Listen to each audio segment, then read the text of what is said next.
let's move on to our final main topic today. Ashley, what is our final main topic today? All right, guys, last one is from Trisha McDonald. This is it. The last episode of Game of Thrones is this weekend, and it has been my favorite final season. Oh, sorry, that got switched out. You didn't get the new one. I didn't. You can see it up there. All right, great. Never mind.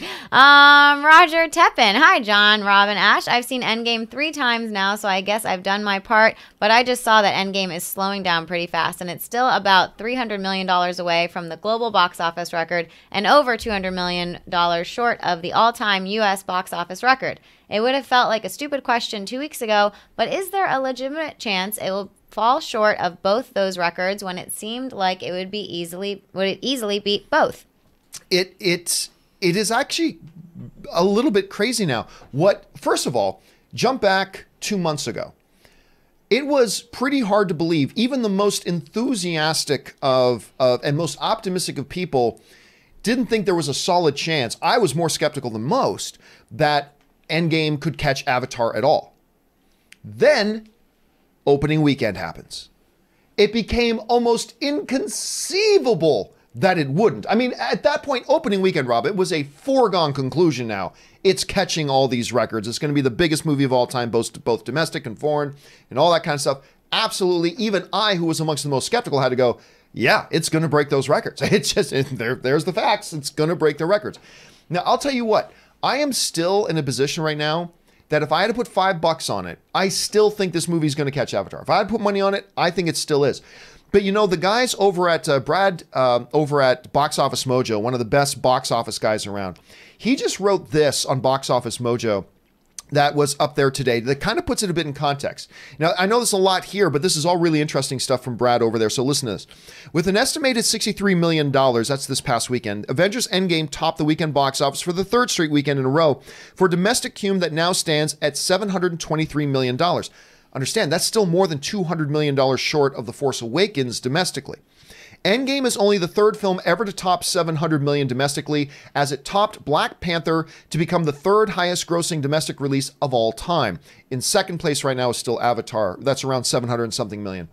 Internationally, Endgame added another $102.3 million for an international cume that now stands at $1.76 billion and a global tally reaching $2.485 billion. Still about $300 million short. The film remains the second highest grossing international and worldwide release ever, trailing Avatar in both categories, though by just $302 million worldwide and $265 million internationally, in what could end up as a very tight race.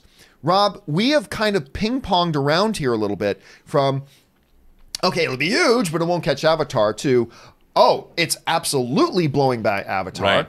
To now that we're seeing, again, that stuff that you and I have talked about quite a bit, those two big trends. Bigger emphasis on opening weekends, more and more audiences go to see a movie early in its release rather than later. We're really seeing that kicking in here now as the pace for Endgame has dropped off.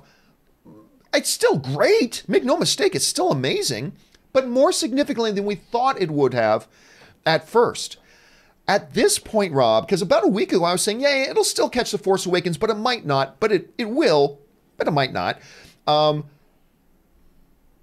ain't going to catch The Force Awakens for the domestic record. I think at this point, I feel pretty safe saying that I really don't think it is. It still could. It's possible it can. But it's going to make probably about 30 to 35 million next weekend. It's got 200 million more to go.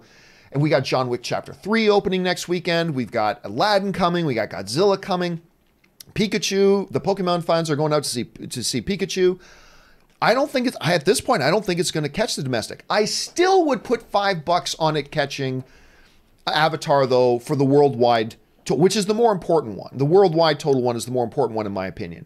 I still think it's going to catch that one, but I don't know. I think Brad's right. It's gone from a foregone conclusion, and now it was a question of how much over $3 billion will it go?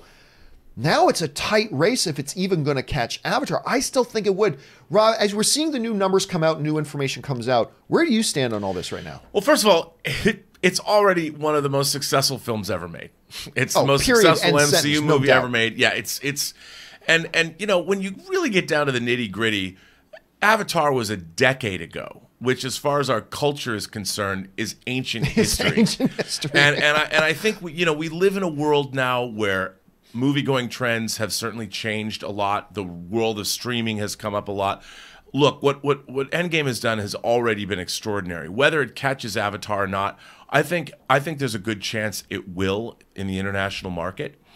And like you said, I don't think it's going to do it domestically. I think Star Wars is anomalous. Force Awakens was anomalous, and particularly to America, that Star Wars is sort of a special thing in this country more than anywhere else in the world.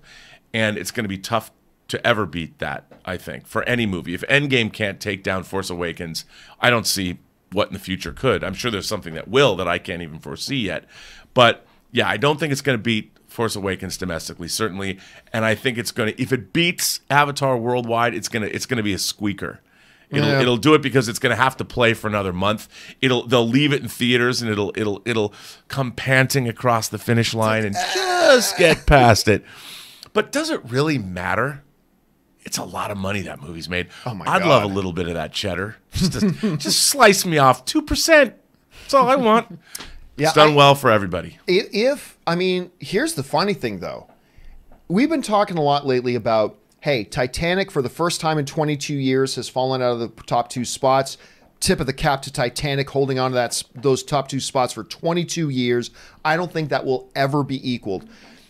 But think about this for a second. If Endgame, and remember, I think it will catch Titanic, but I'm saying, or Avatar, I should say. If Endgame doesn't, if it comes 500,000 short or something like that, what's gonna beat Avatar?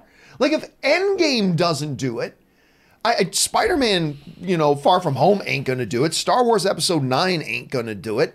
There was a time when I thought Lion King could maybe make more money than Endgame until Endgame made as much money as it did. Lion King ain't making $2.7 billion. Lion King's not gonna do it.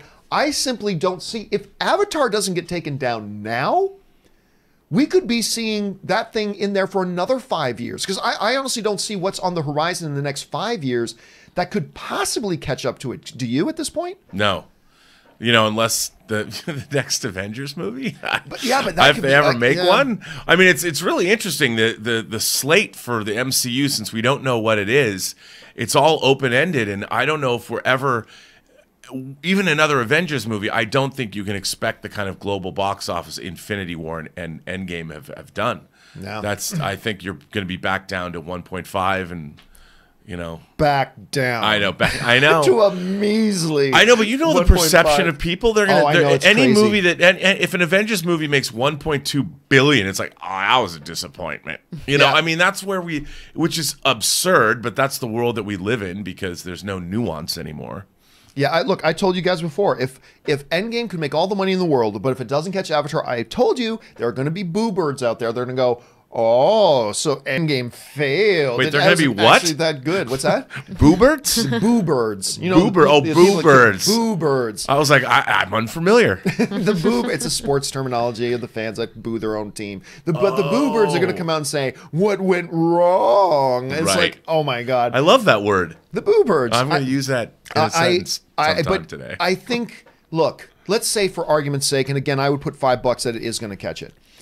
If it doesn't catch it, do not let that distract anybody. And don't let anybody distract you from the overwhelming historic accomplishment, at least at the box office and the way they've captured the audience's imagination to get out to the theaters. Don't let anybody downplay that because it is the biggest movie in the history of cinema other than maybe one that came out 10 years ago. I still think it's going to cross it. But Rob, let me ask you this, though.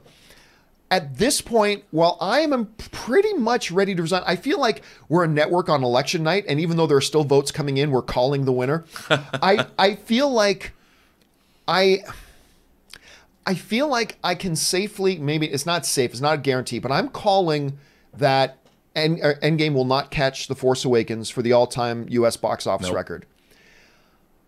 I do feel safe in saying it's not going to get. It will not get to 3 billion. I still think it'll catch Avatar, but I don't think it's going to get to 3 billion. No, I don't either. Yeah, but I mean, think about this.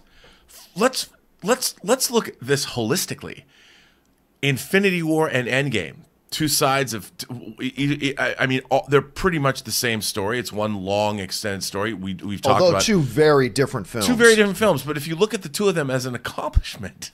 Oh, it's nuts. You're looking at $4.5 billion worldwide. I mean, two movies. This is insanity. $4.5 billion. Insanity. I mean, that they were able to accomplish this. And by the way, in a year, you know, they came out a year apart. Oh my God, that's crazy. You know, a lot of people were made happy by those movies. Yes, they were. A lot of people that invested. Look at the Disney stock. My man Bob Iger, when we were having a little squash game on Sunday, certainly is happy. Oh yeah. I hope he paid for you. By the way, I hope He did. paid. He buys me my lobster at Jeffrey's in Malibu. All right, Used guys. to be my favorite date restaurant, but now he takes me. I got it. Well, it's still your favorite date restaurant then, because someone else is paying. All right, guys. I want to know what you guys think. You're hearing the analysts now saying, "Hey, this is going to be a tight race." Do you feel like I do and Rob does that this will still catch Avatar? Or do you think, you know what, John? No, I'm feeling the momentum's gone. It's not going to catch it. What do you guys think about that? Jump down to the comment section below and let us know your thoughts.